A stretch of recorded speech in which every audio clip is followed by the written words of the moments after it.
Do you feel like you had to fit a certain kind of mold, or did you create I create the mold. or did you create the mold? Like, how did that, like, how would you say you crafted that? I think I still am, I'm very curious and I love leadership. Like I love it as a topic. You really want to learn to play to your strengths. And so when I was learning to lead and learning how to develop other people, I was like, all right, well, who am I? Like, and not in a sense of like, who am I? I'm like nothing, right? It's like more of like, no, like how did God design me?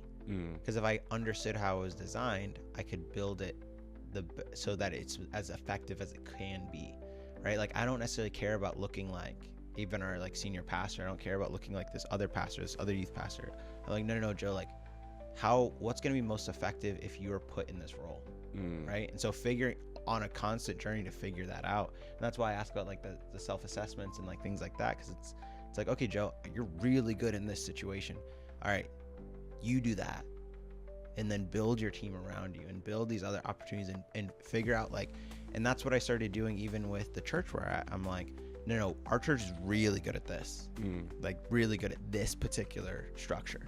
I'm not going to worry about these other ones, right? They can do that. They can, in Alabama, they can do it that way. In DC, they can do it this way. In London, they can do it this way. But here, this is what works for us, right? And so it was just kind of like learning myself, learning where I am, learning all that kind of stuff. So that's why when you say like, did I build the mold? I just discovered what was already in me, right? And like started to sharpen it, because like the raw ingredients are all there. It's just whether you're going to take the time to refine them.